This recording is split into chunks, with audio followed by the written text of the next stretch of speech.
My name is Dr. Russell Hamidou. I'm a 43-year-old doctor of physical therapy, lifestyle, and weight loss coach. I want to thank you for this opportunity to tell you a little bit about who I am and where I live. So you want to know about the North Fork of Long Island. Well, a lot of people think of Long Island as being this one big continuous city. Well, not here. As a matter of fact, here, it's mostly farms and fishing communities. It's a beautiful place with wonderful scenery and wineries and cornfields and real honest-to-goodness people who work the land and work the sea. It's a great place to live. It's a wonderful place to grow up. And it's a pretty good place to have an adventure or two. As a matter of fact, right now we are in the Long Island Pine Barrens, which is a vast wilderness area. And it's a great place to take a hike or to do some mountain biking. And I thought this would be a really good place to start our tour. But we're not going to stop here. I hope you're ready to get wet, and we got to get moving because we got to get these kayaks in the water, and we got some sailing to do, and you know what? We're even going to get on a ferry today. So sit back and enjoy, because I'm going to show you where I'm from. So one of the questions you were asking is, what was it like to grow up in my family? Well, I have a brother and a sister, although they're much older than I, so I kind of grew up as an only child in a middle-class family. My dad drove a train, and my mom, she worked in a screwdriver factory, and she had an antique store. And one of the coolest memories I have of growing up is going around to all different parts of the country collecting antiques. The interesting part about antiques is every single one has a story. Every single one has a lesson to tell. I mean, I still do. I love to go to museums, and I don't read the cards, at least not at first, because I want to try and figure out what it is that thing is. And it's that incredible curiosity that makes life really interesting, because you're never bored. If you can look at ordinary and not so ordinary items and think, what did this do? Or what can this do?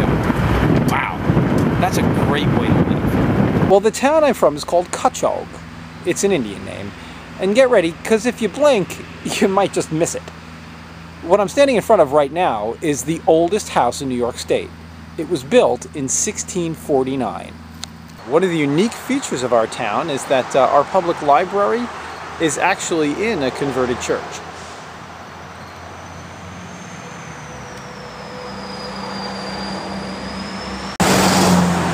So one thing we do have in Cutchogue is a diner. To be honest with you, I don't eat in diners very much. We also have a barber shop, although I don't really need to go there either. And that's pretty much all there is to see of the town of Cutchogue. Let's go to my sister's house.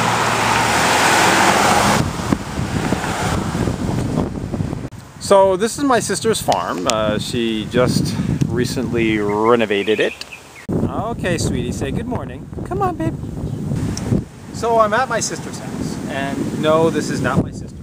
This is my sister's horse. My sister wasn't home, so we'll have to talk to Sierra. Hey, Sierra. You know, one of the things that became a great pleasure for me after I lost all the weight was being able to ride horses again. You know, my father really gave me a passion for horses when I was young, but as I got to be about 200 pounds, it became impractical for me to ride. So now, as a 200-pound man, I can ride anytime I want. Well, that is, of course, if the horse stays. Sierra! I gotta go try to catch her. So this is what's left of old steam engine 39. It was my father's very first job on the railroad. It was his job to shovel coal, shovel after shovel, mile after mile, and keep this old steam engine steaming along.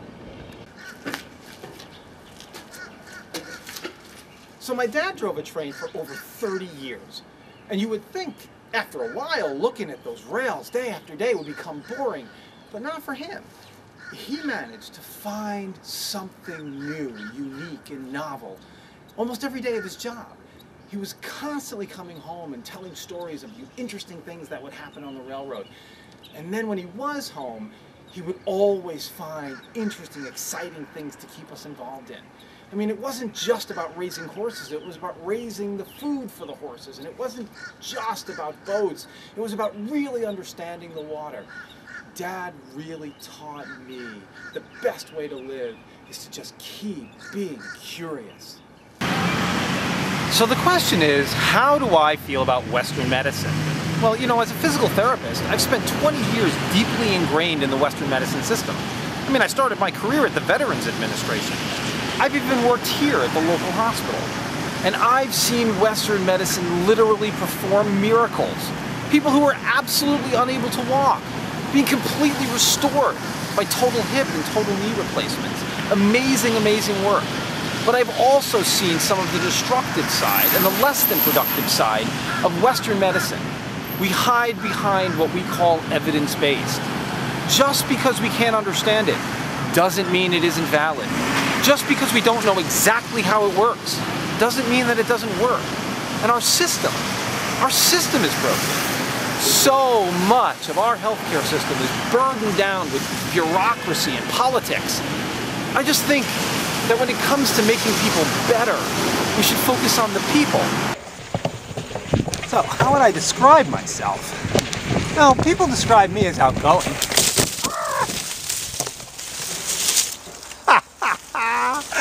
Oh, I don't think the mountain bike cam's gonna work. You might find this hard to believe, but some of my friends think I'm a little crazy. And some of my critics think I'm a little too intense.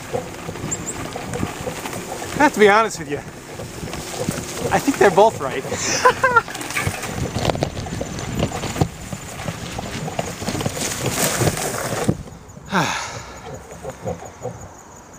So, seriously, how would my friends describe me?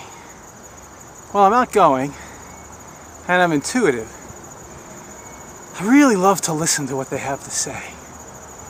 I don't know, I mean, everybody's got something interesting to talk about. Sometimes the magic is just drawing it out of them. And I really do make friends pretty quick. Mainly because I really want to learn about them. I found that if you take a little time to learn about somebody else, it's amazing the rich gifts they can offer you. It's amazing. I mean, everybody has something to offer. You just have to look for it. I agree, some people you have to look a little harder than others, but it's always there. Always. Anyway, I better get back to the truck before a ranger finds it. Hey! So did I get to travel when I was young? Well, not out of the country. I mean, we went to Canada once, but we never really got an airplane. It was mostly in Dad's truck. We did a lot of camping. Spent a lot of time outdoors. Dad and Mom were campers. We had a trailer and a tent and a pop-up and anything you could imagine to just get outside when I was growing up. Dad had a great love for the outdoors, and Mom loved Dad, so she came along. Yeah, I did get to travel a lot. I got to meet a lot of really cool people. The thing about camping, which is most fun, is that you really get to know people. I mean, you stop by their campsite, even if you've just met them for the first time, and you sit by their campfire. You get to know them. I mean, gosh, we ended up with friends all over the country, from people we just met once. Yeah, I got to travel a lot as a kid.